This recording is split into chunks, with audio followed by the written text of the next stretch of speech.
Siapa wanita ini? Wanita yang empat orang wanita yang hadir di dalam kamar ketika Rasulullah dilahirkan. Maka saya mohon maaf kepada guru-guru yang hadir apabila fakta sejarah yang saya sampaikan bertentangan dengan apa yang disampaikan selama ini, dan saya punya referensi. Selama ini selalu saja digembar-gemborkan di setiap mimbar bahwa ketika Rasulullah lahir yang jadi bidan adalah Asia dengan Maryam. Saya akan debat siapapun yang menyatakan demikian. Dalam kitab Maulid Barzanji tertulis, wa hadara lailata maulidihi Asiyah wa Maryam min hadiratin niswatil qudsiyah. Hadir pada malam lahir Nabi itu Asiyah dan Maryam dari kalangan wanita yang suci-suci.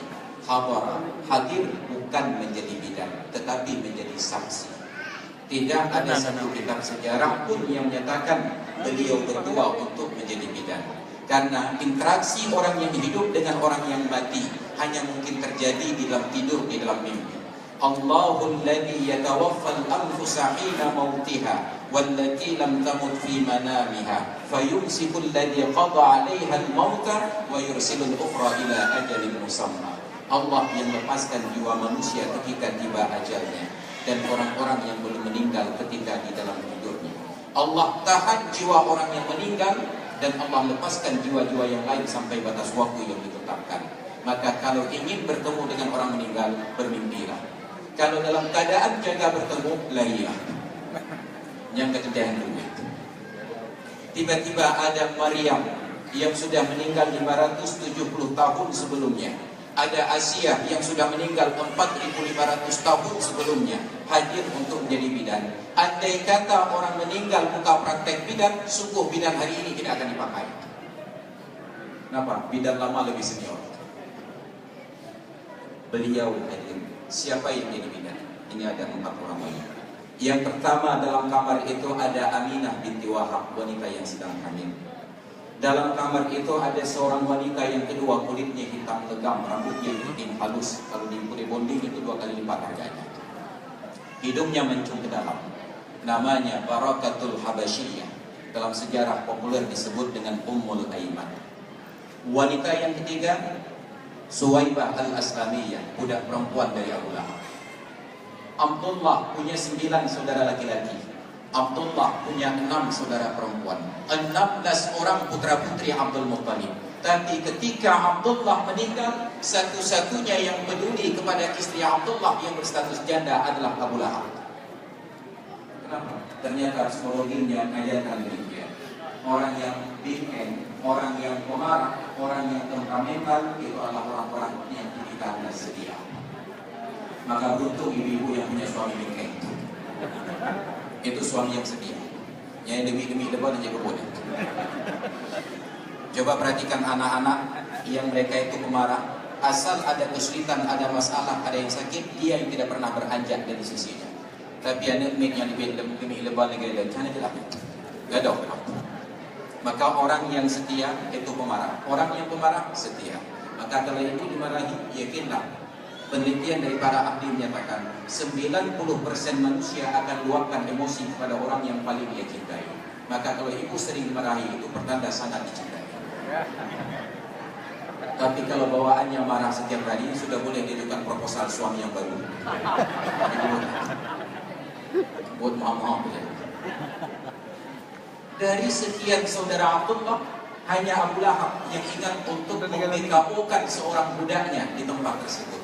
Begitu Muhammad lahir, Suwaibah antarkan laporan kepada Abu Lahab. Abshir ya Aba Lahbin, laqad wulidat ya'fika ghulamun. Berbahagialah engkau wahai Abu Lahab, sudah dilahirkan untuk saudaramu seorang anak laki-laki. Saking senangnya Abu Lahab atas berita kelahiran keponakannya ini. Ingat, bukan berita kelahiran Nabi, tapi berita kelahiran keponakan. Andai kata Abu Lahab tahu bahwa itu adalah calon Nabi, dari mana apa kita bilang tahu? Beliau senang karena itu adalah anak keponakan laki-laki. Saking senangnya budak perempuan ini dimerdekakan. Maka Nabi dalam hadis sahih Imam Bukhari menyatakan, Allah ringankan azab Abu Lahab sejak dari dalam kubur sampai di akhirat pada setiap hari Senin karena sukacitanya atas kelahiran. Para ulama tulis dalam kitab, kalau Abu Lahab saja yang sudah pasti kekal masuk neraka karena sukacita atas kelahiran Nabi, siksanya diringankan, maka bagaimana dengan kita yang beragama Islam yang setiap hari bersalawat salam kepadanya? Maka membesarkan kelahiran Nabi, dalilnya hadis sahih riwayat Imam Bukhari. Hadis sahih riwayat Imam Muslim, ketika seorang sahabat Abi Qatadah bertanya, "Ya Rasulullah, apa fadilah puasa sunat hari Senin?" Beliau jawab, "Laka yawmun wulidtu fihi." Karena hari Senin itu aku dilahirkan. Wa unzila alayya fihi, diturunkan wahyu Al-Quran kepadaku pada hari Senin tersebut. Au ub'atsu fihi, atau aku dibangkitkan pada hari Senin. Imam An-Nawawi yang mensyarahkan hadis ini menyatakan, ini adalah dalil yang paling sahih dan sharih tentang disyariatkannya peringatan Maulid. Maka kalau ada yang menyatakan peringatan Maulid bid'ah, nejauh hadisnya menulis waktu kubur dan lebih tepat pada kubur, insya-Allah. Cuma tata caranya yang tidak diatur. Nabi senang dalam praktek ibadah puasa. Kita senang memperingati Maulid dengan acara buka puasa. Tetap ujung-ujungnya ada puasa. Maka ini wanita yang ketiga. Yang keempat yang bertindak sebagai bidan adalah Asy-Syifa. Beliau punya seorang anak yang telah menjadi sahabat Nabi yang super kaya. Namanya Abdurrahman bin Auf. Asy-Syifa ini yang jadi bidan. Silakan buka dalam kitab Nurul Yaqin karangan Syekh Muhammad Khudairi. Pada kitab yang saya pegang itu di halaman 6 tertulis Asy-Syifa qabilatuhu, yang menjadi bidannya. Asy-Syifa ini punya anak laki-laki, yang anak laki-laki ini teladani sebuah hadis Nabi dan beliau kaya raya. Apa yang dia amalkan? Iltamisul ghina bizawaj. Kalau mau kaya, kawinlah. Carilah kekayaan dalam lembaga pernikahan. Maka yang bujang-bujang lapuk dalam kawin benar-benar maulid. Menantu ajukan proposal kawin aja. Orang yang belajar tidak akan kaya-kaya. Kibat udah kaya dinamai benar. Maka kalau ingin kaya, kawin. Ada yang protes, Ustaz saya sudah kawin belum kaya. Kalau sudah kawin belum kaya, kawin lagi. Kedua perumahan kaya itu mekawin lah. Lain dua perumahan kaya mekawin lah. Putra perumahan kaya takdir Anda jadi miskin. Akibat cara berkaya, jual istri satu persatu. Tapi ternyata lebih dahulu orang perempuan menjual suami. Lepas baca berita berita, naulinang kudo leko, nyambi bila koma kami kudo dari nau. Tapi ini hadis tadi. Iltamisul ghina bizawaj. Abdurrahman bin Auf ketika ingin kaya, beliau kawin. Kita kembali kepada Usama. Ada seorang wanita Barakatul Habasyiyah Ummul Aiman. Beliau ini hanya seorang budak warisan dari Abdullah.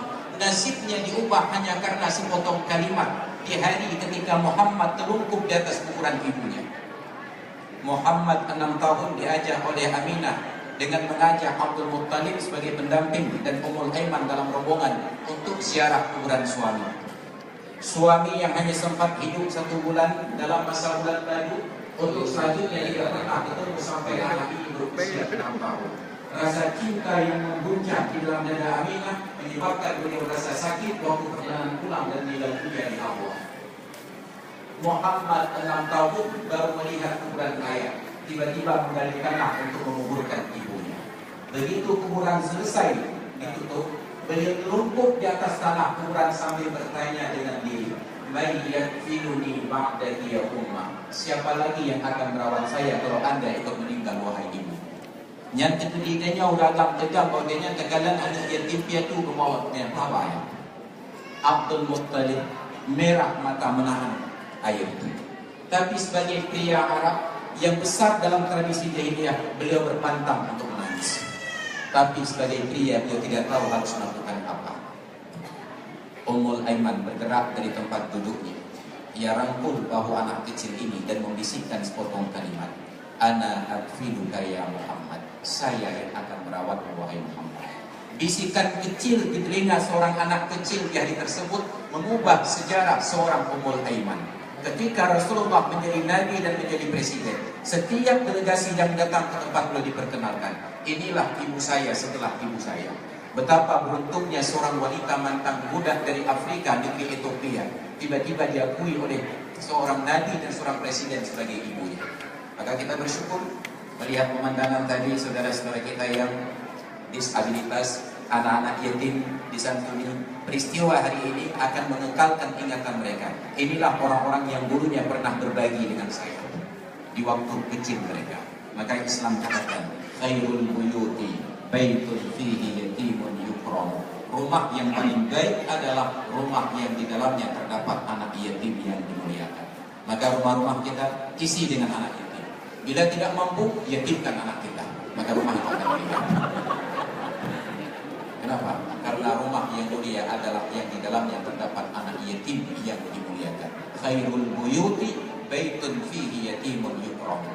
Ketika Ummul Aiman sudah lanjut usia, bayangkan Nabi kecil, beliau sudah dewasa. Ketika Nabi menjadi Nabi di usia 40 tahun, kemudian kawin dan kemudian hijrah ke Madinah, 50 tahun lebih usia Nabi. Usia Ummul Aiman tidak kurang dari 70 tahun. Melihat anak angkatnya bercerai, kemudian Nabi Muhammad menjadi mak comblang, menikahkan anak angkatnya dengan ibu angkatnya. Zaid bin Harisah dinikahkan dengan Ummul Aiman. Nenek kawin dengan cucu. Kalau kakek dengan cucu sering, tapi nenek dengan cucu jarang-jarang. Nyambit-bit berondong. Pernikahan yang terhormat ini melahirkan seorang anak laki-laki yang bernama Usamah bin Zaid. Usamah ini melihat kepada ibunya, itu adalah saudara angkat Nabi. Melihat kepada ayahnya, itu adalah cucu angkat Nabi. Saking sayangnya Nabi kepada Usamah, sampai diceritakan dalam riwayat, Usamah ini sebaya dengan Hasan dan Husain. Nabi pangku Hasan dan Husain di tangan kiri dan Usamah di tangan kanan. Dan beliau katakan, inilah anak-anak saya. Pada hari ketika Rasulullah menjelang ajal, pada bulan Safar tahun ke-10 setelah kenabian, setelah hijrah, Nabi bentuk sebuah pasukan besar untuk berperang melawan Romawi. Islam sudah punya banyak jenderal yang berpengalaman di medan tempur. Ada Khalid bin Walid yang bahkan Abu Bakar memuji beliau. Ajazatil mar'atu an talidna misla Khalid. Tidak ada lagi orang perempuan yang mampu melahirkan seorang panglima seperti Khalid. Walaupun sekarang ada dia Khalid. Ajazatil mar'atu an talidna misla Khalid. Tidak ada seorang perempuan pun yang mampu melahirkan anak seperti Khalid bin Walid. Ada di dalamnya Umar bin Khattab, ada di dalamnya Amr bin As, ada di dalamnya Sa'ad bin Abi Waqqas. Tapi ketika pasukan besar untuk memerangi Romawi ini dibentuk oleh Nabi, siapa yang ditunjuk sebagai pimpinan tertinggi? Usamah bin Zaid. Usianya baru 20 tahun, baru selesai latihan dasar tentang baris berbaris dalam dunia pramuka. Belum pernah ikut latihan militer, apalagi bertempur. Beliau hanya baru selesai latihan pramuka tamat SMA, ditunjuk untuk menjadi panglima perang. Tapi umat Islam patuh. Maka lil mu'minina ay yakuna lahumul khiyaratu idza qadallahu wa rasuluh. Tidak patut bagi orang-orang yang beriman kalau Allah dan Rasulnya putuskan sebuah ketetapan, lalu mereka menawarkan alternatif dan pilihan. Mereka patuh. Diberangkatkan pasukan ini oleh Rasulullah dalam keadaan kesehatan beliau yang memburuk. Saking cintanya Usamah kepada Nabi, perjalanan pasukan ini ditunda-tunda untuk melihat perkembangan kesehatan Nabi. Apa kata Usamah ketika dikritik oleh para ajudan jenderalnya? Wahai panglima pasukan, kenapa kita berjalan lambat? Kata beliau, kita amati perjalanan kesehatan Nabi. Kalau kesehatan beliau membaik, kita segera berangkat. Tapi bila kesehatan beliau memburuk, kita akan kembali ke Madinah karena melayani Rasulullah lebih penting daripada berperang di medan jihad. Tiba-tiba dapat berita duka, Rasulullah wafat, meninggal dunia. Usamah ajak pasukan pulang. Dan pasukan ini dibubarkan. Selesaikan urusan Rasulullah. Nabi meninggal hari Senin, dikuburkan di hari Rabu. Senin, Selasa, Rabu. 3 hari jasad Rasulullah tertunda tidak dikuburkan. Padahal hari ini tukang becak meninggal segera dikuburkan. Hari ini perampok meninggal segera dikuburkan. Tapi Nabi meninggal 3 hari tidak dikuburkan. Oh, hana ulama modenya Abu Bakar, Umar, Utsman, Ali, semua para ulama. Maka ditanya oleh para ulama, kenapa Rasulullah tidak segera dikuburkan? Ada 3 jawaban diberikan oleh para ulama. Jawaban yang pertama, untuk memberikan kesempatan seluas-luasnya kepada umat Islam yang ingin menghadiri pelaksanaan sholat jenazah kepada Rasulullah. karena kendaraan mereka terbatas. Pertimbangan yang kedua, orang lain perlu segera dikuburkan kalau meninggal karena dikhawatirkan terjadi perubahan pada mayat, berubah bau, berubah fisik. Tapi perubahan itu tidak akan terjadi pada jasad Nabi. Jangankan Nabi, bahkan sahabat Nabi yang dikuburkan di negeri Syam di Suriah sekarang, ketika kuburan itu porak-poranda karena bom yang jatuh, jasad mereka seolah-olah baru kemarin dikuburkan. Itu 14 abad sudah berlalu, apalagi Rasulullah. Maka tidak ada kekhawatiran tersebut. Pertimbangan yang ketiga, mereka tidak kuburkan Nabi karena belum ditunjuk siapa pengganti beliau. Nabi tidak pernah memberikan aturan. Nanti kalau saya meninggal, tolong pemilihan langsung. Nanti kalau saya meninggal, tolong ini dipilih oleh anggota DPR. Nanti kalau saya meninggal, tolong diwakilkan oleh simpulan. Beliau rahasiakan itu kembali kepada kebijaksanaan umat Islam. Maka sepanjang sejarah Islam, bahkan Khulafaur Rasyidin saja berganti-ganti cara pilih pimpinan. Abu Bakar dipilih dengan musyawarah, pilihan langsung dibaiat. Sayyidina Umar mendapatkan wasiat untuk menjadi khalifah pengganti Abu Bakar. Maka ketika Sayyidina Umar menjelang ajal, beliau panggil 6 pimpinan fraksi di DPR pada waktu itu. Ada Utsman bin Affan, Ali bin Abi Thalib, Talha bin Ubaidillah, Abdurrahman bin Auf, Zubair bin Awam, dan putra beliau Abdullah bin Umar. Mereka datang dengan sebuah harapan yang dinanti-nanti oleh setiap kepala daerah dan kepala negara. Apa kata mereka? Wahai Tuan Presiden, melihat berkahnya kepemimpinan Anda, kami berharap agar pemimpin setelah Anda koalisi bertahan. Maka tolong amanatkan kepada kami untuk melatih putra Anda, Abdullah bin Umar, menjadi presiden di dunia. Jadi kita yang Sayyidina Umar ketika yang kedua, hingga tadi yang banyak bertingkat. Tapi Umar bukan saya. Dari keadaan sakit berbaring beliau duduk menjadi kuat dan beliau katakan, wayhakum, celaka kalian. Cukuplah dalam keluarga Al-Khattab Umar saja yang tanggung derita ini. Ma qabiltul khilafata illa kama yaqbalul wasiyyu akla malil yatim. Saya tidak terima jabatan khalifah ini kecuali seperti seorang yang terpaksa terima wasiat menjaga harta anak yatim. Kalaupun saya harus makan dari harta itu dengan teliti sekali. Wa ma qabiltul khilafata illa kama yaqbalul muttaru akla malikah. Dan saya tidak terima jabatan ini kecuali seperti seorang dalam kondisi darurat terpaksa makan bangkai. Maka jangan kalian berikan beban ini kepada anak saya. Silahkan kalian musyawarah, pilih salah satu di antara kalian untuk menjadi pemimpin. Maka terpilihlah Utsman bin Affan. Tapi selanjutnya terjadilah keributan-keributan di dalam dunia umat Islam. Usamah bin Zaid ditunjuk menjadi pemimpin. Begitu selesai terpilih Abu Bakar, langkah pertama agenda Abu Bakar adalah menguburkan jasad Rasulullah. Setelah pidato kepresidenan, apa kata beliau? Inna dha'ifa fikum qawiyyun 'indi hatta akhudha al-haqqa lahu. Orang-orang yang lemah di kalangan kalian saya pandang kuat sehingga hak-haknya saya tunaikan. Wa innal qawiyya fikum dha'ifun 'indi hatta akhudha al-haqqa minhu. Dan orang-orang yang kuat di tengah kalian saya pandang lemah sampai hak-hak orang lain saya ambil dari hartanya. Baru beliau selenggarakan jenazah Rasulullah. Yang ketiga agenda beliau melanjutkan pasukan yang sudah dibentuk oleh Nabi. Timbullah isu. Panglima-panglima senior, jenderal-jenderal yang berbintang 4 mulai berbisik-bisik. Ayo, biar banyak cirinya nih panglima. Imu perang antam 3 kali panglima. Dulu kenapa terima? Dulu perintah Rasulullah, kita nggak bisa tolak. Ini Rasulullah sudah wafat, coba diskusikan dengan Abu Bakar. Mereka tunjuk Sayyidina Umar untuk melobi Abu Bakar. Masuklah Umar ke dalam kamar Abu Bakar. Dia katakan, ya Khalifata Rasulullah, wahai pengganti Rasulullah, coba engkau pertimbangkan kembali. Anda pertimbangkan kembali tentang siapa yang akan menjadi pemimpin kami. Banyak jenderal-jenderal lain lebih senior dan berpengalaman dalam perang dibandingkan anak kecil yang baru berusia 20 tahun ini. Dengan sangat pede Umar bicara di depan Abu Bakar. Yang selanjutnya bikin Umar gemetar.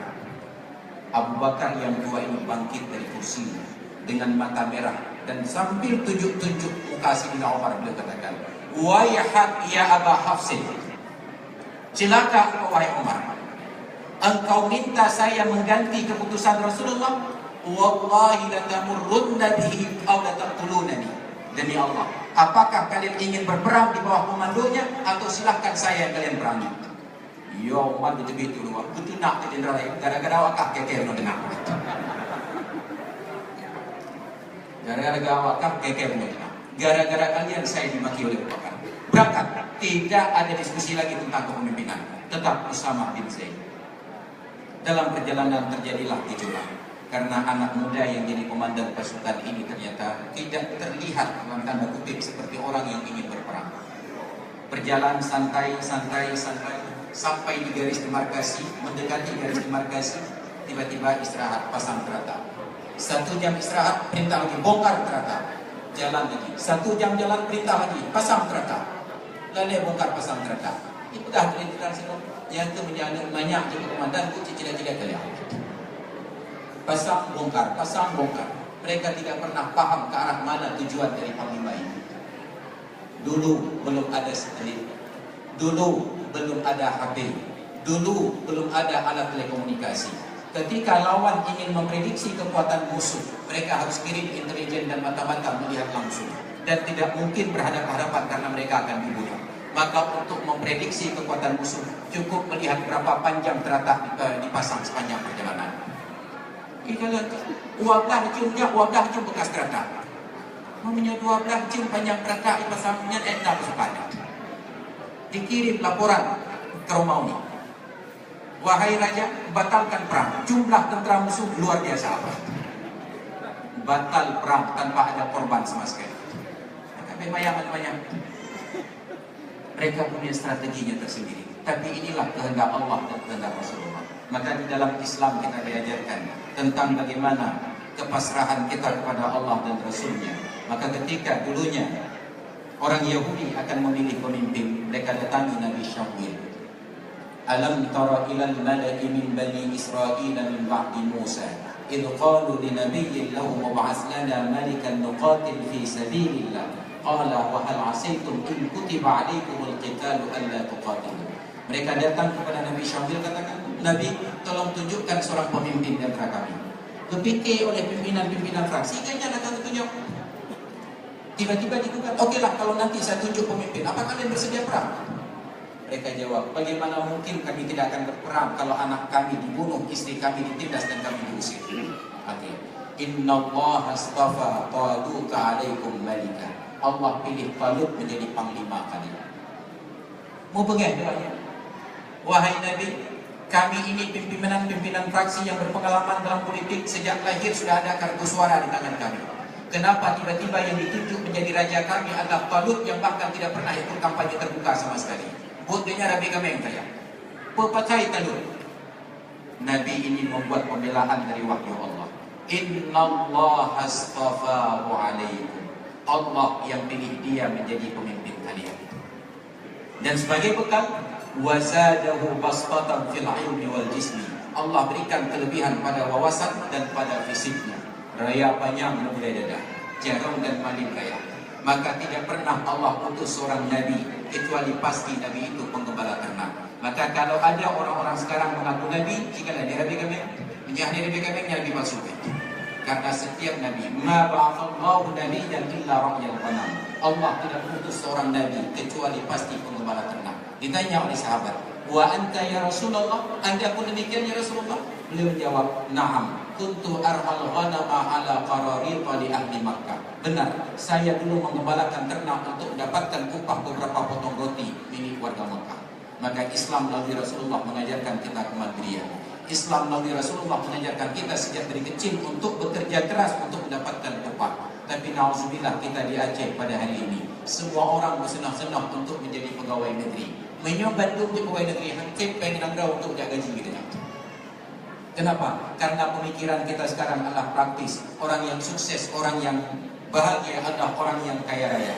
Padahal Nabi tidak mencontohkan kekayaan sebagai ukuran kesuksesan.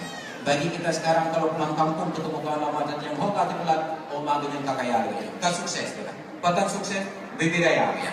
Ganyan rekening raya, ganyan motor raya, ganyan rumah raya, ngomong rumah biraya. Yang raya itu kesukses. Nabi contohkan kesuksesan itu adalah baiti jannati, rumahku adalah surga. Maka hari ini kita sedih di Aceh karena semua orang Aceh sudah berpikir materialistis. Semua orang berpikir bahwa kehidupan hebat itu ketika berada di pusat kota. Semua orang berpikir baru hebat kalau rumahnya di samping Masjid Raya Baitur Rahman. Kita lupa bahwa orang-orang yang kaya yang hidup di kota besar, mulai menambah hutan untuk membuat rumah di tengah-tengah hutan, menyatu dengan alam. Maka yang kita berharap kepada para pemimpin agar tidak lagi meningkat harga tanah di Banda Aceh. Buatlah jalan-jalan yang mulus ke tengah-tengah Kelawar. Karena orang kan berletor rumah dengan tentu, orang yang berlewat yang tebing memotor di balap-balap nama jalan. Maka pegang jalan lagak cukup di mana boleh tu. Pegang jalan lagak ke di Kelawar supaya orang boleh berfikir untuk buat perumahan di sana. Kalau semua orang berfikir tinggal di Banda Aceh adalah hebat, maka tanah di Banda Aceh tidak ada lagi yang layak untuk bangun kantor. Yang ada nama dari waktu turun langit. Yang amat tinggi mereka mau nak turun lagi. Hanya jauh ni waktu ni. Baca hanya turun kau dan turun lagi.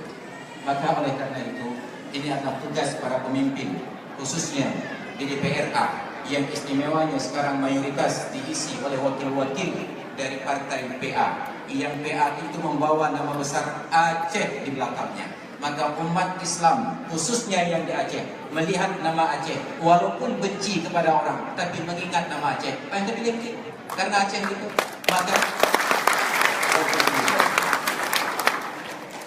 Maka siapapun yang duduk pada jabatan tersebut, ingatlah jangan sampai citra Aceh tercoreng gara-gara Anda berada di sana. Jangan gampang tengok penyuri itu. Aceh di belakang nama. Makanya ketika Sayyidina Umar memutuskan hukum, beliau katakan, inilah hukum Allah yang saya putuskan pada kalian. Ditegur oleh Sayyidina Ali, wahai Amirul Mukminin, jangan katakan hukum Allah. Ini hukum berdasarkan ijtihad saya terhadap hukum-hukum Allah. Karena hukum Allah tidak salah, ijtihad Anda mungkin salah.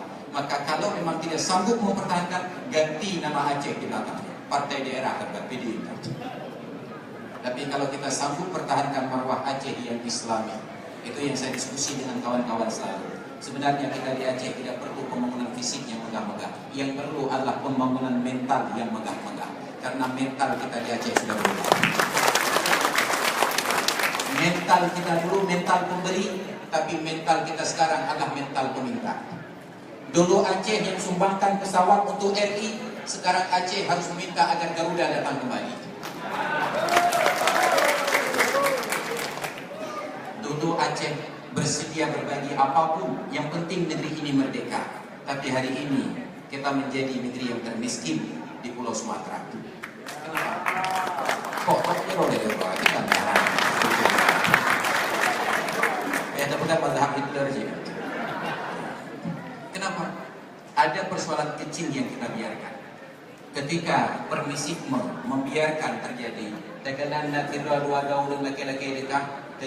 Membiarkan orang-orang minta sedekah sama dengan mengkampanyekan tentang sikap dan budaya hidup malas. Maka saya berbangga di Provinsi Aceh, Aceh besar macam tegak ibu ini. Ada umat hidup yang lagi dekat pentang. Maka jika dalam sepanjang sejarah jalur lintas barat dan lintas timur, hanya bak jalan di wilayah Aceh besar yang palang drone pada tengah jalan lagi dekat. Mendang tadi itu dulu kan kamu pok drone tengah jalan. Tadi itu telawak drone tengah jalan. Rupanya kenal macam karena perbatasan. Gahlam drone bagus dah kayak duduk drone. Mbak perbatasan gahlam apa yang kunong selawak gahlam lah perbatasan kayak duduk drone tengah. Jangan izinkan orang melihat ada yang meminta-minta di Aceh. Karena itu akan menyuburkan sifat meminta-minta. Dan nyokku berlain. Oh, kamu boleh menggunanya jom. Selesai. Tidak ada alasan untuk meminta-minta. Maka saya pertahankan ilmu saya itu sampai hari ini. Hidup gak ijab ada yang itu. Itu kungang pejabat yang nak tahu ada yang lagi mana kan? Itu kau jam lagi. Saya pertahankan itu. Adun Mukhlis 5 tahun beliau Cina yang belum baru dia proposal. Bahkan tidak pernah saya bicara kecuali profesional. Tapi duduk tinggal dia jauh lebih jauh. Itu mah ayu tinggal cerita. Tidak perlu meminta-minta. Maka saya menggugat. Dulu badan daya kita bangun atas permintaan para ulama di daya agar daya mendapatkan dana. Tapi saya mulai melihat keberadaannya sudah mulai bergeser sedikit-sedikit. Dulu ulama yang profesional mengaji di pesantren, tiba-tiba sekarang lebih profesional untuk tulis proposal. Pegang bimbingan untuk tulis proposal. Maka yang kita inginkan dari badan daya tentu tengah-tengah keyakinan. Tapi udah badan daya kejap pada daya kita dan apa yang harus dibangun. tentang tengku kerajaan di Pintu Dayak, Badan Dayak, maka saya melihat kalimat ketika tengku-tengku kerajaan pendopo gubernur, dia sambut tengku. Menantu kepala Badan Dayak dengan kebedah tengku sambut kepala Badan Dayak. Yang tu lebih pihak. Kenapa?